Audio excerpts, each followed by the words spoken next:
Welcome to Talk Travel with Heather Tate, North Mississippi's podcast for savvy travelers. Talk Travel with Heather Tate is a weekly podcast that airs every Monday on the Shark 102.3 FM radio station based in Ripley, Mississippi, and is then released as a podcast. Travel advisor and travel enthusiast Heather Tate of Whimsical Destinations gives listeners expert travel tips curated through the years of personal and professional experience. By clicking subscribe, you'll have a new travel tip to add to your collection delivered to your podcast library every Monday. Talk Travel with Heather Tate is brought to you by Sun Bear Studio.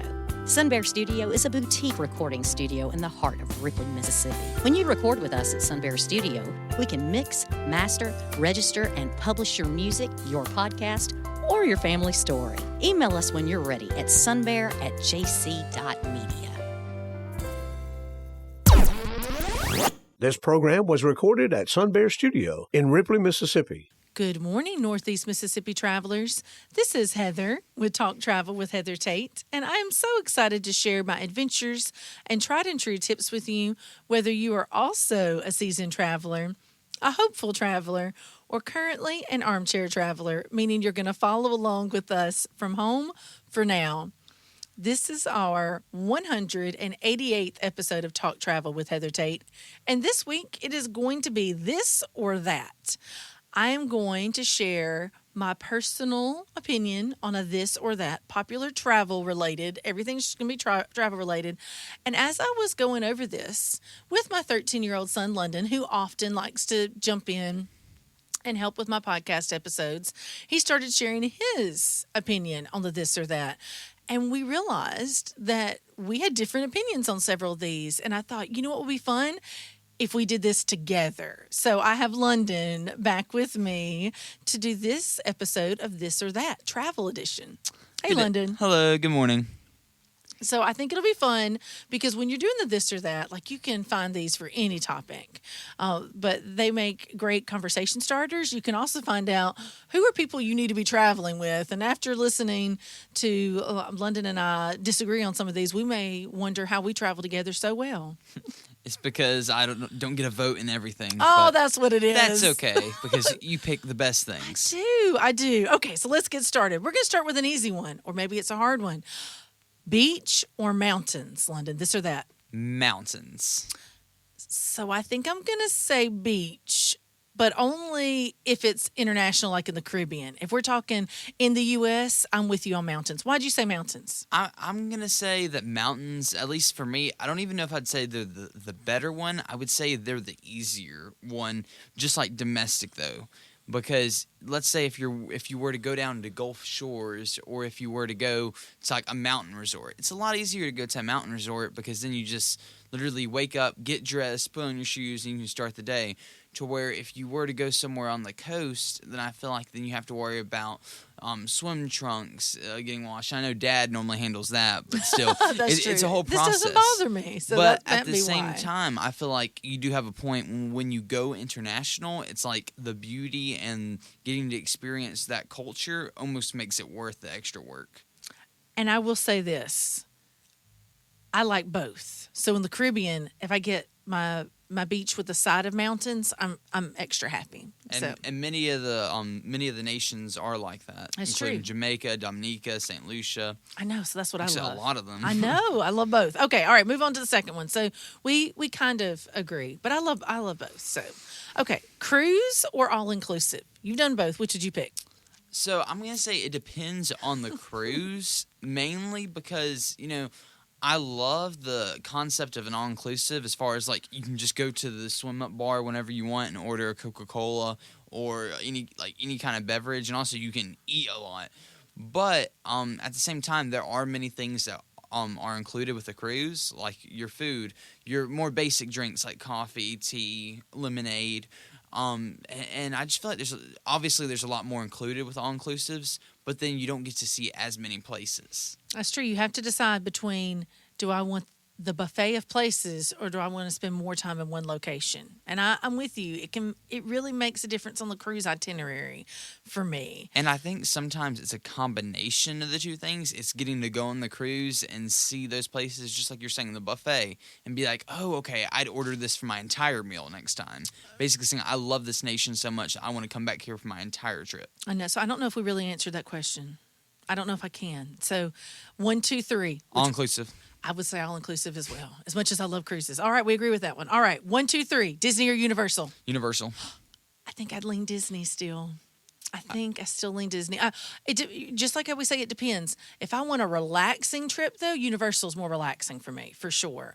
So I can go to Universal more often and am happier with it. But if I want this is my big trip every 2 years, which would I pick? It'd be Disney.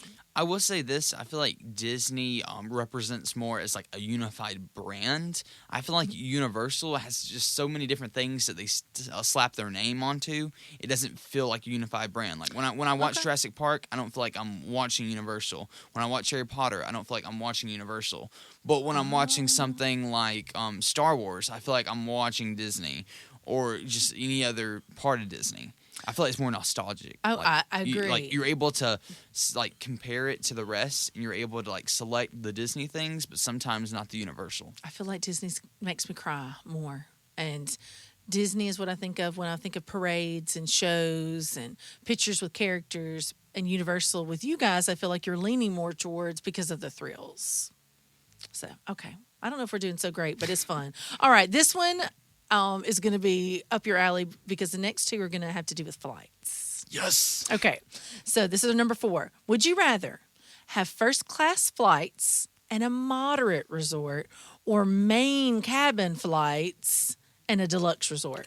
So this may sound like a contradiction to what I stand for, but I'm actually going to say main cabin. And main cabin with the larger room. And for one, I want to give a shout out to Delta. Their main cabin is just as good as some first class. But also, when you truly start looking into the price and comparing the value of it, if you're looking at getting a nicer room for, let's say, 5 nights to a week, versus spending the extra money to get a better, a slightly larger seat for an extra hour each way, it's pretty easy when you start looking at the logic. I agree. This is one we agree on. I'm all about, I would rather have the one where I'm going to be at the longest, the resort, being better. And I'm not going to do basic flights, but I will do main cabin because I like that flexibility. All right. Window or aisle seat? Window. All the way. I also would choose window, but unfortunately, when you and your brother travel with your dad and I don't get the window. All right, I'm going to give a shout out to Contour Airlines. On Contour's jets, you can actually have a window and an aisle seat because they're 1, 2. Okay, that's true. So you get both. Yep, yes, I do like that. Best of both worlds. I do like a window seat, but I will happily give it up to you. Maybe not Christian, because he doesn't look out the window as much as you do. I know. He looks at it 5 minutes on the way and then just watches the screen the rest of the time. I think I'm going to fight him for the window next trip. I'd say try it. You earn it. Yeah.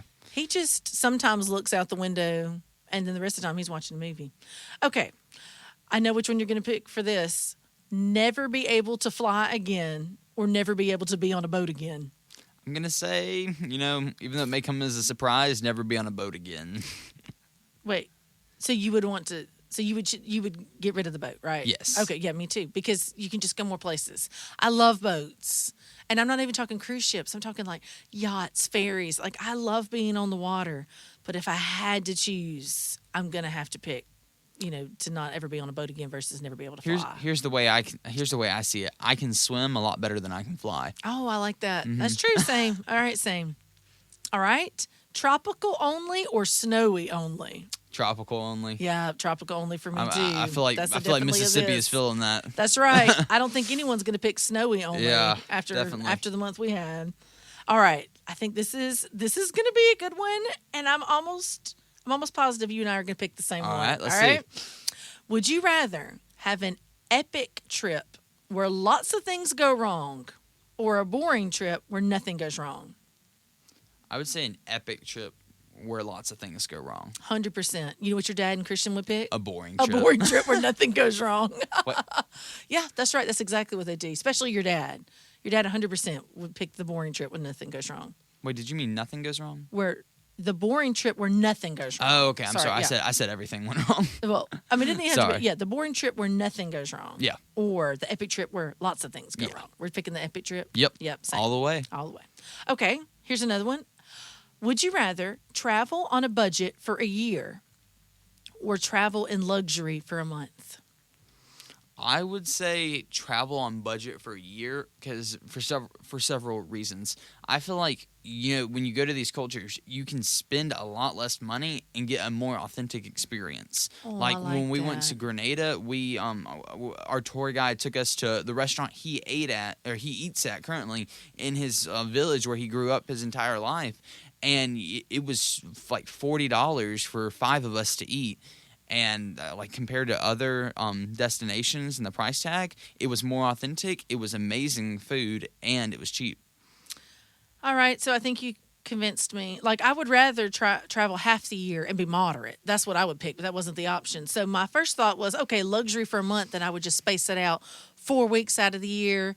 Every quarter, I've got an amazing luxury trip. That's what I would think to do, because it didn't say you had to do your month all at once. But now hearing my 13-year-old say travel on a budget for a year, I think you may have swayed me. That was very good. And it depends on what do we mean by budget. Are That's we true. talking hostels? Then no. Yeah, I'll take the luxury yeah. for a month. But if we're talking, Holiday Inn, then I could do budget for a year. I don't know. Like if you're looking at Pensacola, Holiday Inn isn't necessarily budget. That's true, but I didn't say Holiday Inn Resort. That's I said true. Holiday Inn. That's true. Okay, but I do think you convinced me to say travel and budget for a year. All right. I think I know what you're going to pick on this one, too. Would you rather have a tour of the 10 best food destinations or the 10 best landscape destinations? That's a hard question. Hold on. I'm gonna have to have a minute for that one. Okay, well, I'm going to say what I okay. think while you're thinking. I would choose 10 best landscape destinations. I mean, I'm a vegetarian. How great can food be? So, I mean, I've had some really good food, but I also ate peanut butter and jelly for like 4 years in high school, every lunch. So I'm going to pick the 10 best landscape destinations and happily eat my peanut butter and jelly sandwich while I'm there. I'm going to agree with that, but for a different reason because I'm not a vegetarian. I'm going to agree with that because I feel like in Mississippi we have such good food that we have enough good food back home that I don't have to get that out.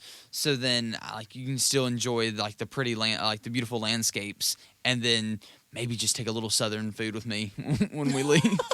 Okay, that's good. Live That's off good. of fried okra. I mean, you love eating the local food when we go places. Like, you're willing to try different things. You're pretty adventurous. Yeah, one I'll time say I that. tried octopus, and I wouldn't order it on the dinner menu, but I wanted to try it just to say I true. tried it. And honestly, it kind of just tastes like, if you're looking at it, it just kind of tastes like a chewy radish, which is an odd way to put it. That is an odd way of putting it. I would just eat the radish. Okay. All right, next one. I think we disagree on this one. Would you rather stay in an overwater bungalow or a luxury mountain cabin? I'm going to say luxury mountain cabin because I'm not saying that this is true for all cases because you can have smaller cabins and larger bungalows, but I will say that I think chalets tend to be a little bit larger than I'll overwater give you that. bungalows. That's true. And for me, I think it'd be cool just to say, hey, I spent the night on top of the ocean. But for like practical purposes and for a week, I would say chalet.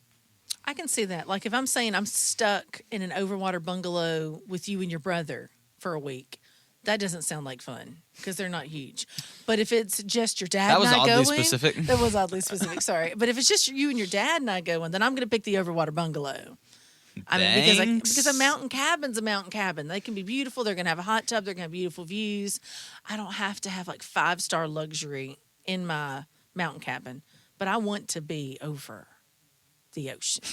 I think that in a would be cool bungalow. just to say that you have done that. That's true. So, or like what you like what some people will do with when booking sandals is like to do 2 or 3 nights on the overwater bungalow and then spend the rest of the time like in a butler room back on shore. Exactly. You get the experience. So you're saying you only need it for a night or two and then you're Right. good. Okay. That's fair. Fair. Okay, next one. This is really fun. You're good at this. Okay. Would you rather travel for a year in a camper van or on a yacht? I would say, I think I am actually going to choose yacht, just because I like the way it sounds better. I know it's sort of a contradiction in what I said earlier on the budget thing. Yes, it is. But It I goes don't against know. what you said. The word yacht goes off better. After we've been on a yacht for a week, and we got to go to so many really cool places and just go right off the yacht into Croatia, all the different islands, I'm going to choose yacht 100%. And just like what we're talking with, like more authentic experiences, in a bunch of in many of these places, a lot of people do have their own boats. Like That's your true. population to boat ratio is higher, or is more equivalent than in the U.S. So I feel like by getting that water vessel, you're able to have a more authentic experience. You would say that. Although most people would say between a yacht and a camper van is going to be a more authentic experience. Well, but a camper van, I guess it depends on where you're going. I mean, if you're in central U.S., camper van. Yeah. But if you're going to the small Caribbean islands, I can promise you more people have a sailboat than a camper van. Okay, that's fair. So if you're saying U.S. camper van, anywhere else yacht. Yep. Okay, that's fair. I'd still pick a yacht. Even if I were in the U.S., I'd just stay on the border of the coastline. Okay. Would you rather spend all of your money on experiences while traveling and never be able to shop or to be able to buy any clothes, or be able to buy clothes, souvenirs, but no tours or activities? This one is a give me for you. You hate it. It is when I try to shop. It is obviously going to be experiences, because you can always get more stuff. And even though we don't need to, because I really like to limit stuff, because I just like having a cleaner house and having more experiences. I know. Believe it or not, I agree with you. Our house says otherwise. No, but I do agree with you. I would pick experiences over souvenirs. But if I'm in Croatia and I see a lemon dress, I'm going to buy the lemon dress. And you're going to stand there and judge me for it, because that really happens. So that's just the way it goes. Do I think that me standing there will stop you from buying it? No, it won't. No, but do you think that you buying it is going to stop me from judging? No. That's true. Okay, that's fair. I'm okay with that. That's the price I'm willing to pay. Yep. So if I can have both, I'm going to have both. But if I can only have one, I'll pick experiences. And if I can get my judgy looks, it's almost worth it. Oh, I don't know where you get those from. Okay, last one. This has been fun, and I think this is going to be pretty easy for both of us. I think we're going to agree. All right, let's see. Would you rather have carry-on only luggage for the rest of your life, so never be able to check a bag anywhere, carry-on only, or have to take 2 big suitcases everywhere you go, whether it's a short trip, day trip, everywhere if you're traveling, you have to have the 2 big suitcases? Which one are you picking? I would say I'm going to choose carry-on, because I like being able to travel on that lighter load.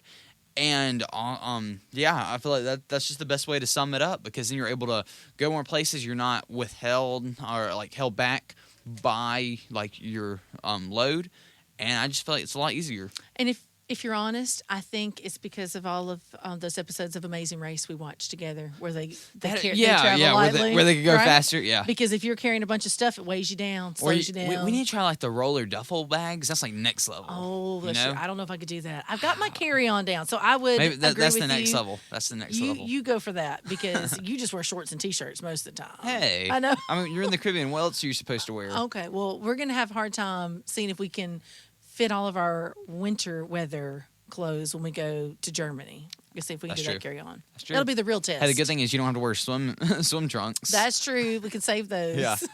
Well, London, thank you for joining me for our first ever episode of This or That on Talk Travel with Heather Tate. Thank you. It was a lot of fun. So remember, everybody, life is an adventure. It is what you choose to make it. Take the trip, make those memories. You won't regret it. This show is made possible by JC Media, LLC in Ripley, Mississippi. JC Media owns the Shark 102.3 Classic Rock FM radio station where the show is hosted, and Sun Bear Recording Studio where the interviews are recorded.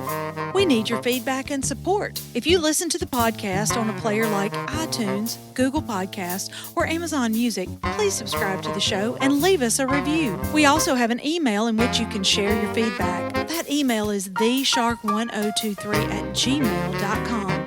Subscribe to our podcast on your favorite app or stream episodes online at shark1023.com/podcasts. Today's episode was produced by Melinda Marsalis. It was edited by Rick Williams and engineered by Chris Marsalis. The podcast technician is Joyce Grady.